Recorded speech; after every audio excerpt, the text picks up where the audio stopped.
You know, Connor, there are stories from pre-Columbian cultures that speak of people who had the ability to have their voices projected. They were heard far and wide. It's very difficult to translate this word, and I'm not very good at the pronunciation, but I believe it would sound something, in our language, it would sound something like podcaster. Welcome, everybody, to this bonus episode of Cinema Fourcast. Bonus episode. Cinema bonus cast. This is, of course, the movie podcast where typically we are randomly assigned a category by the legally distinct movie roulette. And we have 4 movies attached to said category. Each week we go in depth in the specific movie in the context of that category. But we're not doing that this week. We're doing, as we said last week, we're doing a little bonus jaunt before we get into, this is the transition period between people who are good at stuff and it could be anyone. And what we decided to do is go see a movie together. We watched Sinners together today. Yeah, we just got back from watching Sinners. Yes. I was thinking as I was grabbing a coffee before we started recording, this is sort of what I think of as like a very critical period.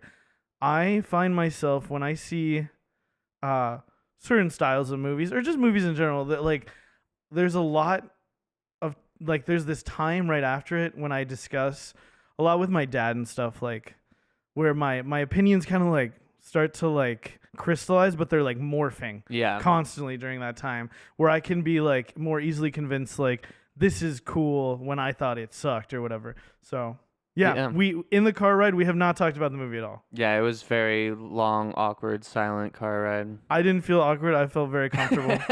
No, I'm just kidding. But no, yeah, we haven't talked about it at all.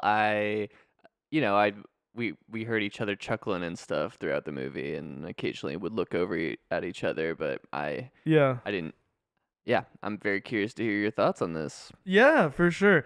So, I mean, let's fucking get into it. Right off the bat, what the fuck? This thing is insane. It was so wild. Yeah, well, so it sounds like you knew about the twist, and spoiler warning here, we're going to be diving into massive here. spoiler warnings. We're talking about the whole thing today. And we've said this previously, but to reinstate, we won't be doing our usual structure of kind of breaking it down beat by beat. We didn't take any notes or anything, so this is just off the cuff, first impressions. Yeah, any themes we talk about are really just going to be things that like naturally kind of came up that as we were watching the movie.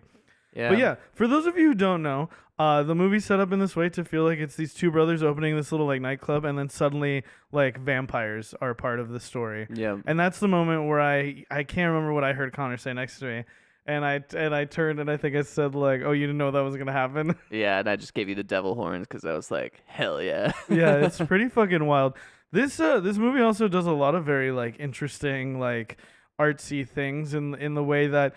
Something that we've been talking about, you know, how you show things that aren't necessarily like happening in that way to evoke a certain feeling. There's a lot of like spirituality that I think is dealt with in a very cool kind of way in this movie. That might be my favorite stuff in the movie. But it is wild. It is, especially like we're sitting there at the end and everyone's filing out and it's like October 16th. 1992, Chicago, Illinois. And we have Sammy, like as an old man playing blues. And you're like, oh, how long is this going to go on for? Because it's like being intercut with the credits. And then suddenly like cut to this like scene of fucking Stack, a.k.a. Elias Moore, his cousin, walking in with Haley Stanfield. And they're both dressed very like early 90s. Yeah. Fuck, it's just, talk about tone, dude. Yeah. And it's so interesting because I think the tone is like one of the strongest things about the movie for me, and also one of the weakest parts of the movie for me, in that it's just like so all over the place that I felt like I was trying to find my footing for a lot of the movie. Yeah. Do you have any like initial impressions you want to get out there? Because we were talking about we do kind of take it like somewhat chronologically, but obviously we're doing it no notes right off the dome ski. Yeah, but I don't know how much I can remember chronologically. But yeah, overall impressions, I thought it was awesome. It was super weird, super strange. Have you seen From Dusk Till Dawn? Yeah.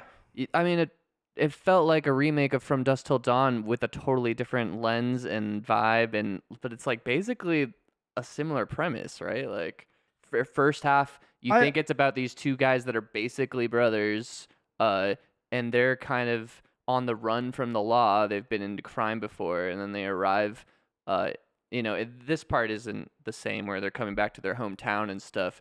But then yeah, they're just like in the middle, Suddenly out of vampires. nowhere. Yeah. I guess there's the different there are those aspects of it, but I think there's a lot of other things that are like very different. Yes, Like, yeah. it's in From Dusk Till Dawn, everyone in the fucking club, like there's a bunch of vampires in the club. It's like a vampire club. Right. And they start feeding on all the patrons. I mean, it's very much has its own voice. Like it doesn't Yeah. feel like From Dusk Till Dawn at all, but it does feel like the fact that it's vampires, the fact that it's revealed the way it is halfway through, the fact that it's like two brothers basically, like it feels like very tongue in cheek, winking homage to that movie, which is interesting.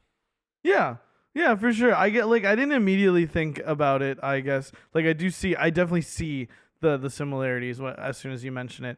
But yeah, so to start off, Connor and I, we went and got some sushi. Yeah. Got some fuel before we went to go see the movie. Pulled into the parking garage. We walked up to the elevator, took the elevator. See, we're getting into the nitty-gritty here.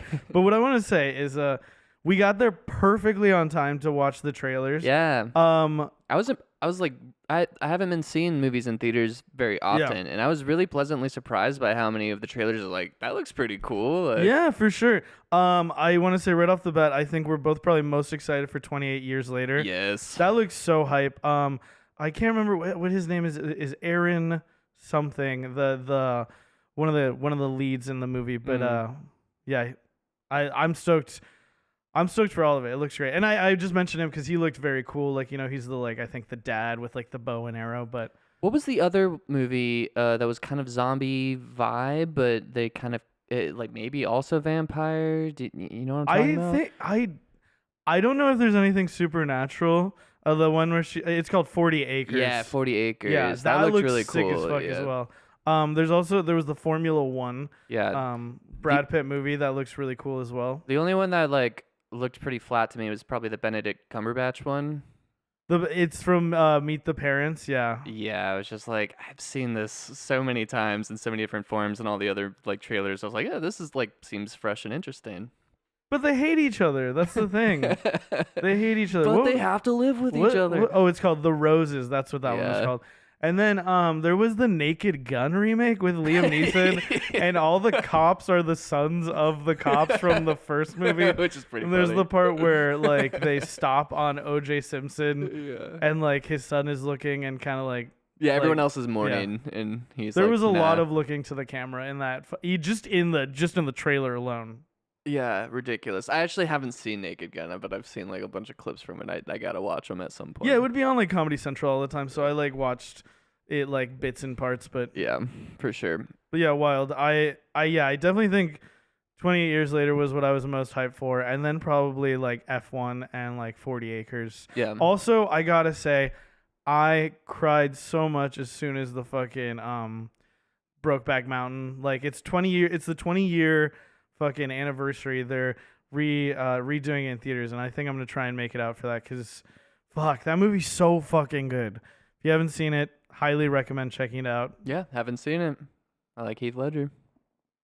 Jake Gyllenhaal, Yeah, great pair. Anne Hathaway, Oh, I didn't know she was in it. yeah, and oh my god, Michelle Williams. Okay, cool. Yeah. Well, I mean, a lot of good movies coming out though, which is hype. Yeah, like some fun looking stuff. I'm excited. I'm excited for June. I'm excited for fucking 28 Years Later. That looks. It looks You want to see it together? so sick. So sick. Well, I mean, we can talk about it. Oh wow, hear that, audience? You guys have to understand, we work very different schedules. It's true. It's true. We do. But we make it work for you guys at home. Yeah. We love you. Really, I'll be honest, guys. I do it for me. I do it for number one every day. I do it for me so I can do it for you. So Oh, yeah. speaking of doing it for you, Sinners. Sinners. As we alluded to in the introduction, there's a little bit of like a voiceover intro situation. Very cool. I was not expecting the music angle at all. I didn't know that was going to be like such a prevalent theme throughout. And as we've talked about a couple times, both Alfredo and I are musicians, so that was really fun and like Yeah, it was really cool. I like that aspect a lot.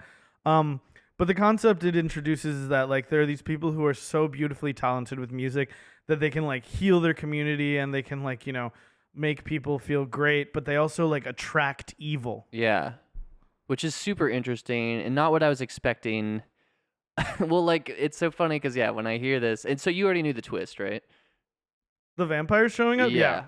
I knew a lot about this movie. I don't know. I think they were playing I watched a lot of basketball and they were playing a lot of trailers for this. Oh, did they spoil it in there?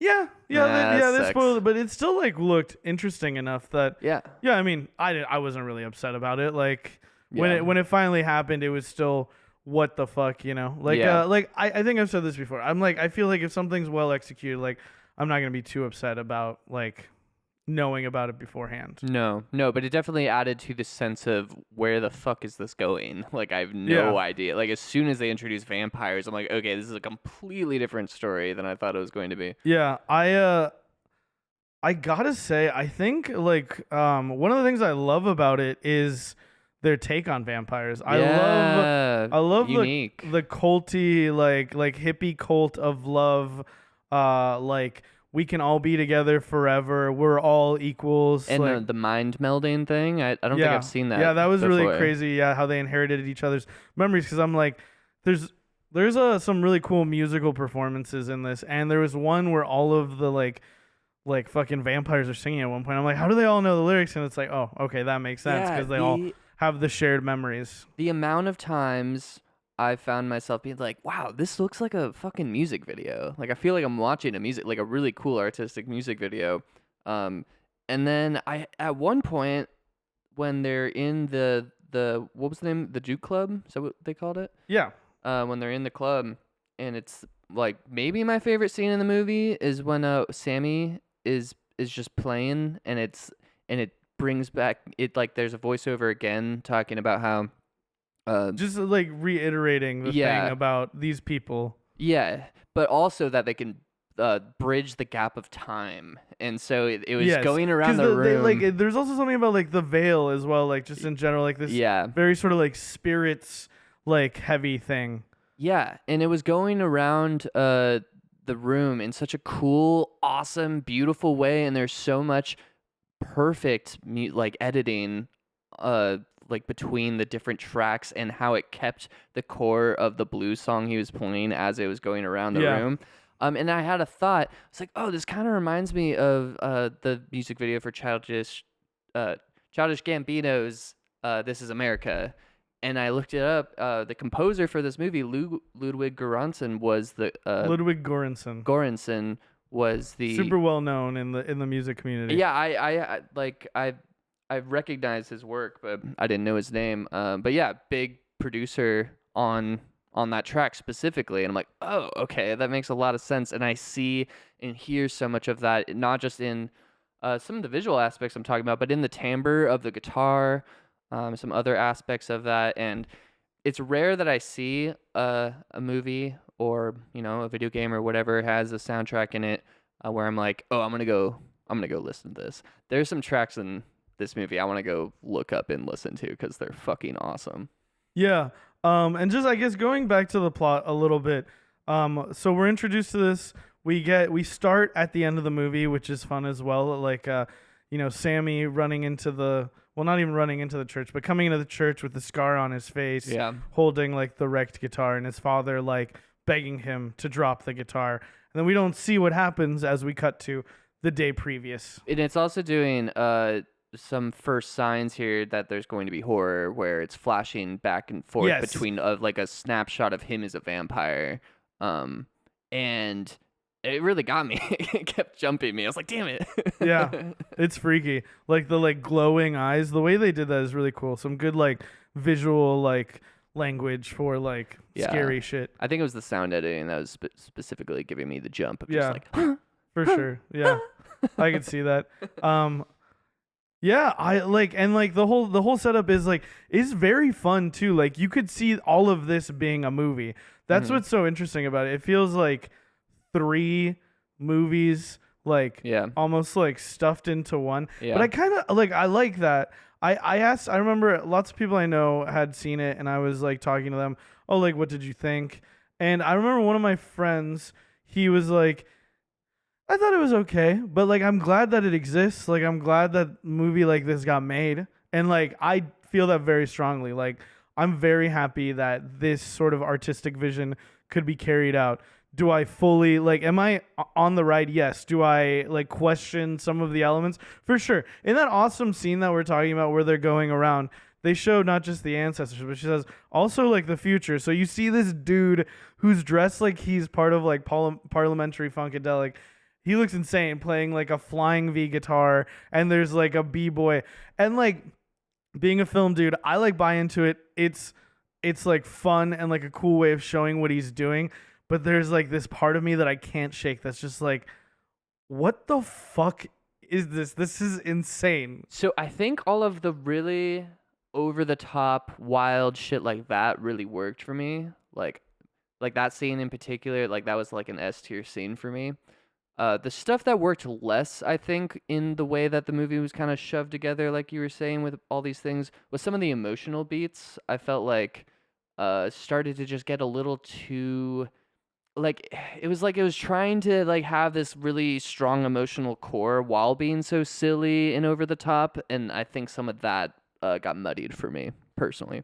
Yeah, I feel like this is not going to surprise anyone, but I liked that stuff. I think really did like get to me, not as strongly as some other movies, but definitely the whole thing with his daughter, Yeah. with Smoke's daughter, with Annie, and like the way that he sort of like the very end for Smoke, I thought was beautiful. Like I really like that a lot. No, yeah, and there I think it executes a lot very well, but I had a hard time taking the emotional stakes seriously during like the main action part of the movie. Like it was just so Yeah, I mean, like I also felt like Grace, who I believe is oh man, I can't remember his name. Maybe it's Bo.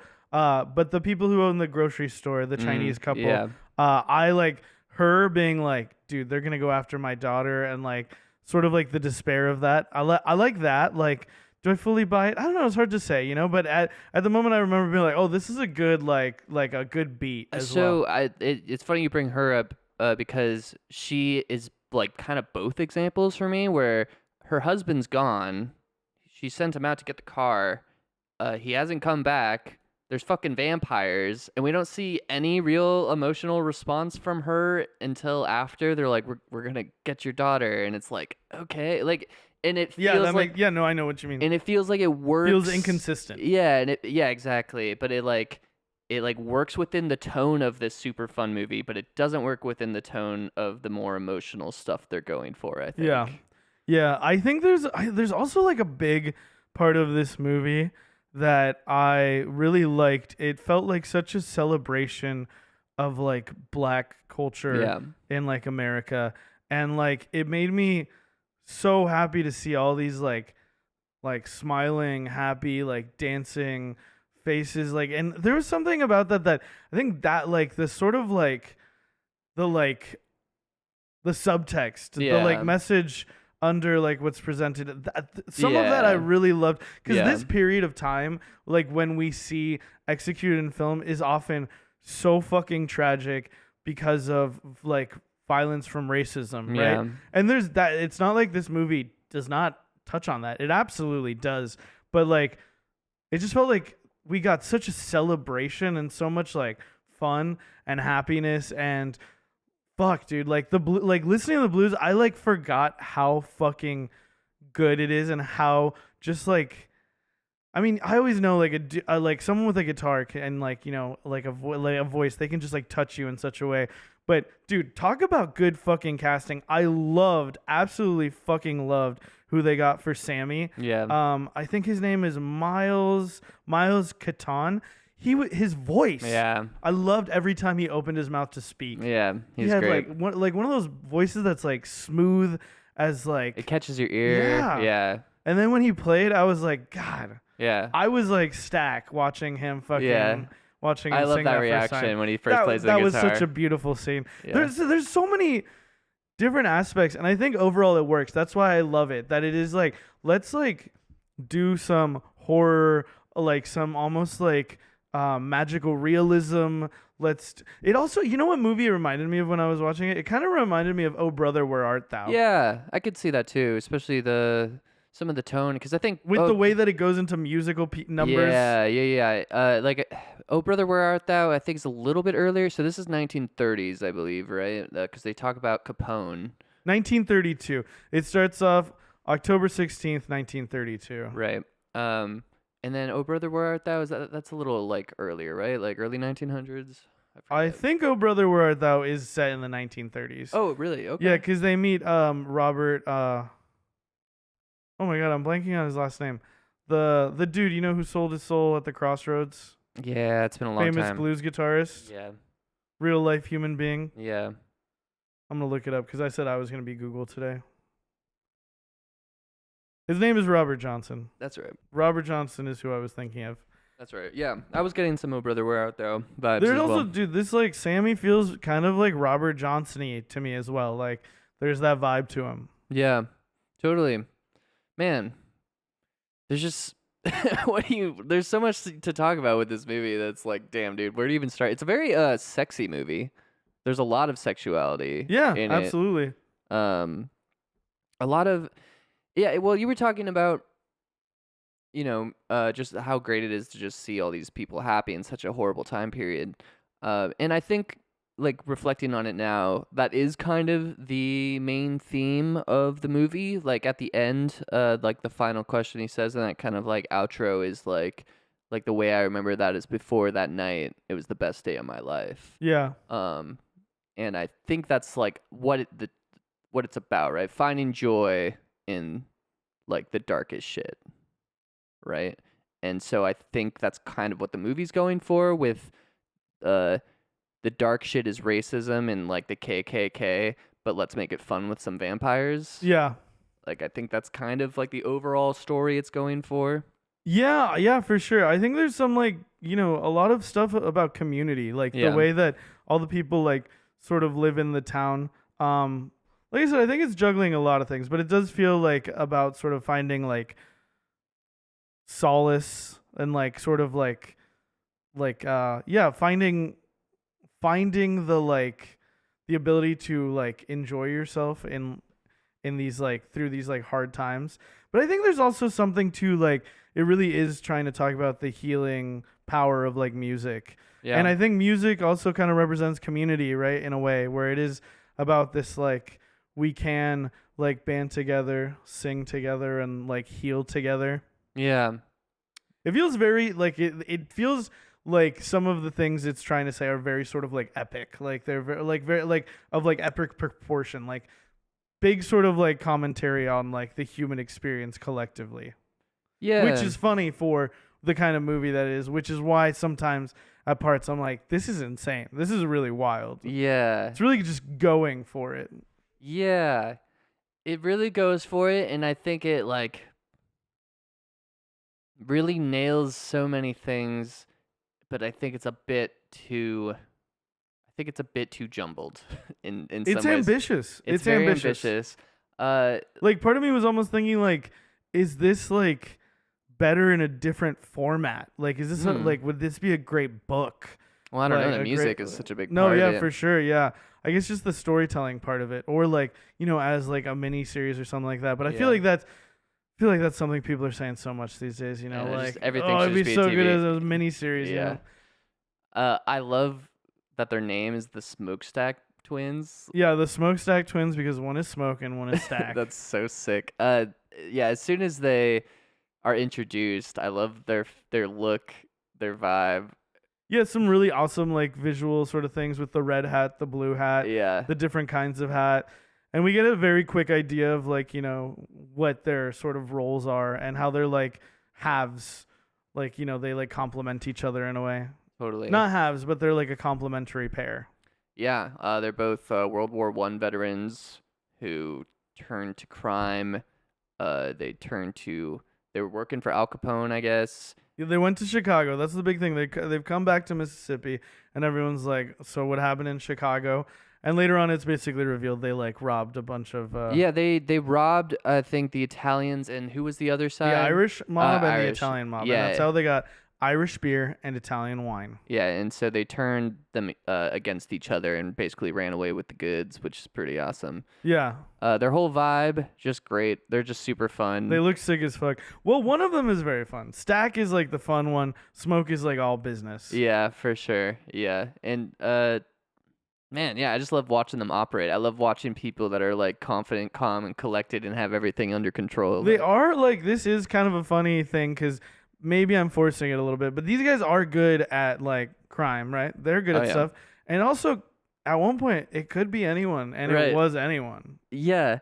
Yeah, that was there. Well, there was like that specific moment too where they're like testing all. They're all eating the garlic, and I Yeah. was like, "This is straight out of The Thing." Like, Yeah, it's great. I liked Yeah. it a lot. That was fun. I really liked fucking Delta Slim. That was an awesome character as well. yeah, But yeah, the whole setup, I guess we just kind of go into like, they're like getting all the supplies. They buy this sort of property to turn into this juke house. yeah, They're basically gonna make like a little club, and this is their way of like how we're gonna make money. We're gonna like provide entertainment for the community, like Yeah. for the black people. And this has of been the a dream community. of them for a long yeah, time. for us, by us, right? Yeah. And we see them gathering all these sort of supplies. They've got this truck. They split up at one point.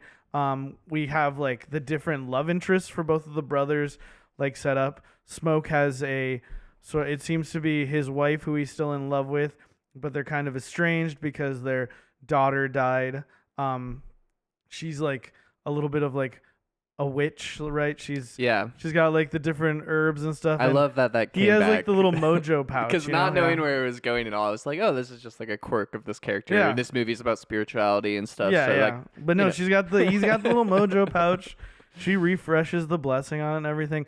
And then they've got this little cousin Sammy who loves playing the guitar, and he's fucking sick. yeah, Like we said, the scene where Stack first hears him sing, he's like, "Oh shit! Like you really got it." all of the shots of them in the car together too, like it's just such a vibe. Like, Yeah. the cinematography is really cool. Yeah, and a big part of this is that they're like they're like sharecroppers, like Yeah. on a cotton plantation. Yeah, So they're the first sort of part that we see of Sammy is that he's picked his entire quota of cotton so that he can go and do this all day. and his dad has brought the guitar into the chapel so Right. that he'll have to come into the chapel Yes. if he wants to go. And I love how he has him like try to like he's like, "All right, read this," and he's like, "No, I already have it memorized." And Yeah. he's like, "You're not gonna stop me. I'm gonna go." Yeah, he knows what he wants.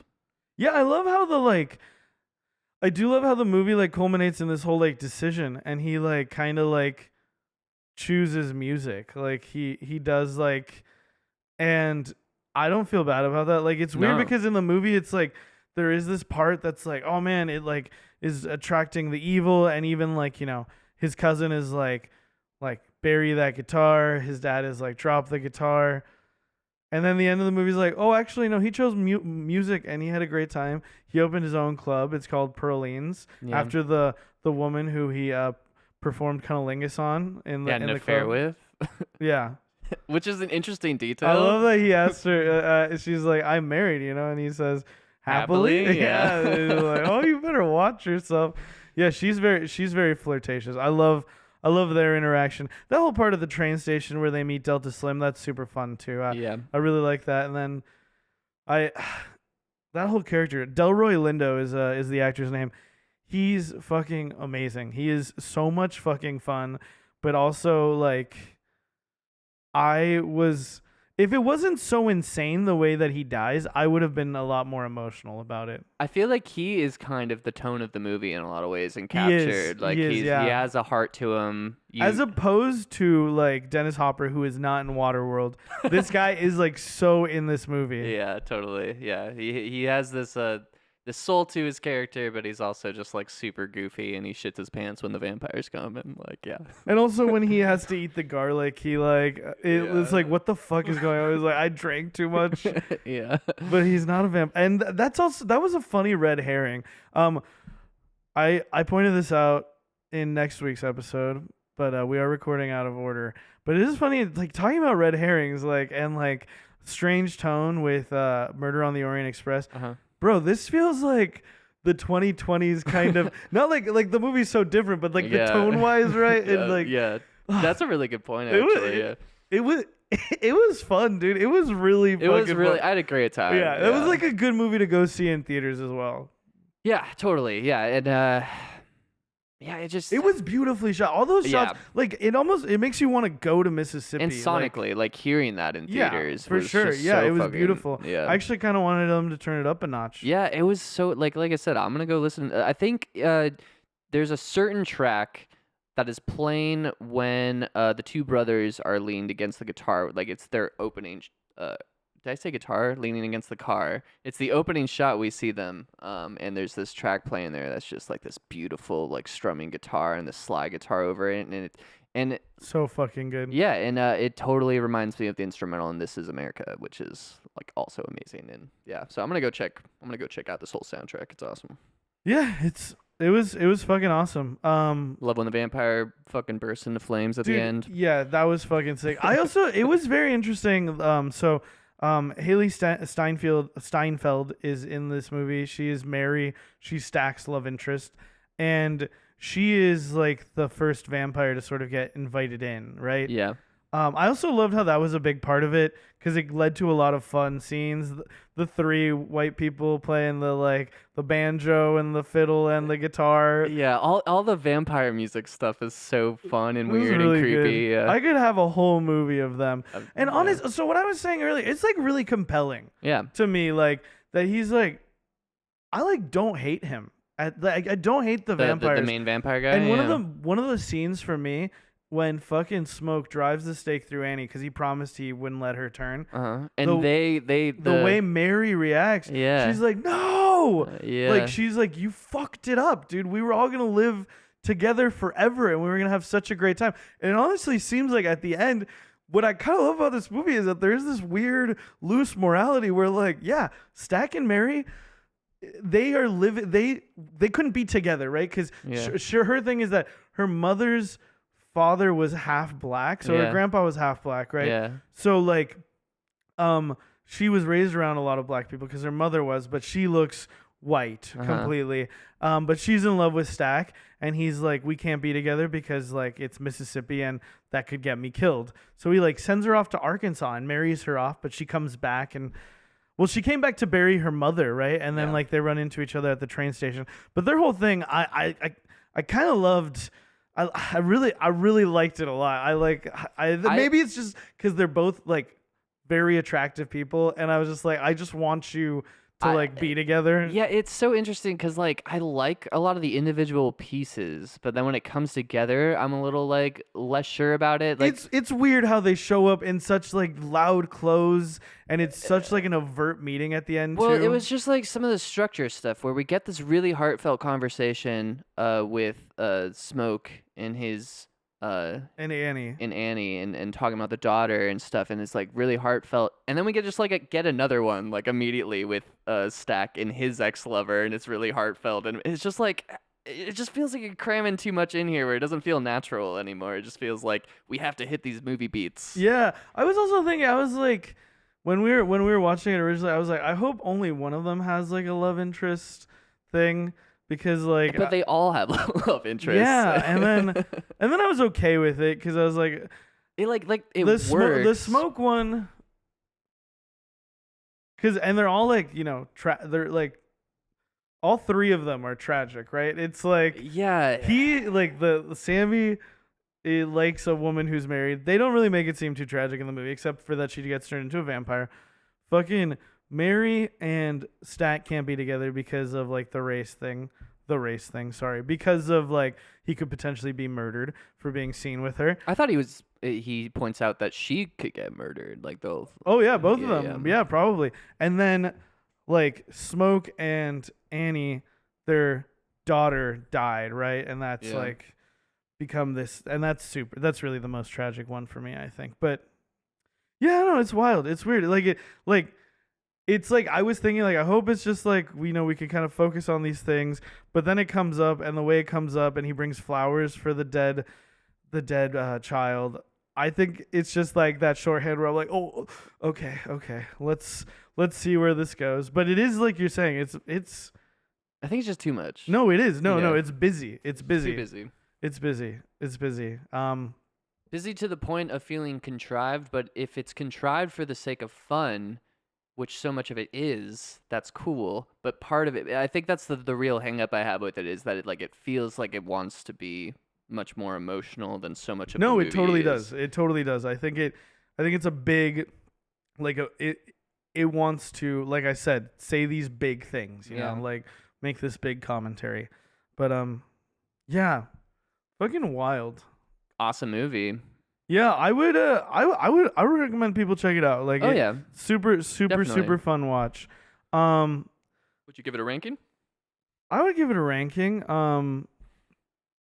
I would say it's hard for this. I'm somewhere between B and A. That's where I'm at. I'm somewhere between B and A. And I think my hesitancy is always, not always, but I think I'm going to leave it at a B for now. I could see it on a rewatch getting up to A, since my expectations aren't going to be so thrown around like they were in this Yeah. one. Because it has so much in it that, like I said, there's like a lot of S tier stuff in this, I think, and there's Yeah. a lot of like, it's so beautifully shot, the music's so cool. I like a lot of the messages. I like how weird it is. The acting's great. The characters the are great. lore as well, the Yeah. implied world. It's super. fun. It's super good. I think it just had enough not working for me where I'm like, I don't know if I could say like I like fucking love it, you know? Yeah. I'll go with A because I am like there's some things that I liked so much that I like it's inspiring thoughts of all sorts Yeah. of stories, right? I really fucking love I love the whole like vampire thing again. The way that they do it, the way that he's like, let me end this suffering and bring us all together. That shit was so fucking sick. I like that so much. Yeah. And just the ending where yeah. the KKK comes. Oh yes, we. So that's like an extra half movie in there. Yeah. Because at one point I was thinking while we're watching, he's like, hey, the KKK's gonna come here, and he basically like warns him of what's gonna happen, and I was like, oh, are they like gonna like fight? Like, are the vampires gonna help them fight off the KKK?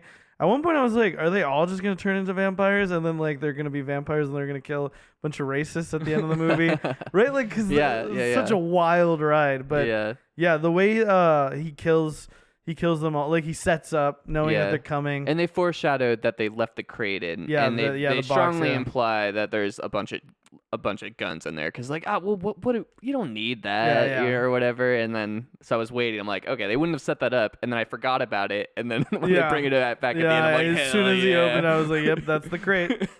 And he tells Sammy to get out of there too. And he goes back to the church, bury that guitar. How do you feel about the like flash forward at the end overall? I like it because it's so. I think it adds kind of a needed wrinkle to the story in that in so many ways it was almost too neatly tied up. Like they set so much stuff up and then they kind of just tied it all together, and then it's like, okay, the story's over now. So I kind of like that there's just like, and like you said, the philosophical implications of like, wait, are these vampires like actually chill? Are they capable of love? Like they seem to kind of love Sammy after all these years, you know, like his music at least. Yeah. So I like how something about the way vampires love music in this too. Yeah. Makes them kind of sick. They are kind of sick. Yeah. I guess I like the ending because I will be thinking about that ending. Like it's very memorable. Yeah, I think like this. I almost think that it's like easier pill to swallow with the like showing of the future in that one sort of like really beautifully shot scene. But I don't know if it fully works for me. Like I like that it's in there. It just it felt strange to me. Like, you know, I think the whole movie felt the like that whole at a certain movie point. does feel So strange. it's just kind of like, but I almost kind of would. I think I almost kind of would have liked maybe the fucking like, you know, because I think right before it cuts that, it's like him like just like holding the guitar neck, and we're not sure if he drops it or not. Like, I don't think I would have minded if it just ended there. Yeah. Yeah. I mean, it's a fun extra. Like, it's just like, it just felt kind of like funny, right? Like the way that he's dressed. But it's serious, right? Like, Well, that's the whole movie. I know. It's wild, Tone. It's really Ryan wild. Coogler's a wild guy. Yeah, I didn't realize, and he's like not like he's like fairly recent director. Like he doesn't have like a ton of movies, so I'm very excited to see like what he's gonna keep doing and stuff. You know. I mean, he's already done some really good movies. He I mean, did, did Creed, right? Yeah, he did Black Panther as well. Yeah, the guy's good. The guy's good. I like the shit he works on. Yeah. I love the Creed movies, dude. I've only seen the first one, but I liked it a lot. I think Yeah. we watched that together. Right? I think we did, yeah. Yeah. Those movies definitely get me. But yeah, I mean, that feels like a pretty good place to wrap it. Yeah, I mean, I feel like we could just keep kind of trying to dig into individual scenes, but that feels like my general thoughts on it. No, yeah. it feels good. It feels good. I feel like this is a great sort of like little encapsulation. I think this is fun. We'll do something like this again, or maybe slightly different format. But Yeah. thank y'all so much for tuning in to this bonus episode. Bonus. Cinema bonus cast. Thanks, guys. Yeah, thank y'all so very much. Once again, you have been listening to Cinema FOURcast. Check us out, social media. That's Cinema FOURcast. Please leave a 5-star review, like, subscribe. Tell your family you love them. Tell your friends you love them. Give your friends big hugs when you see them, and cherish every moment that you have. Never knowing those vampires are gonna get you. And I guess, wait, what's that over there? Oh shit! We'll see you in the FOURcast. cast.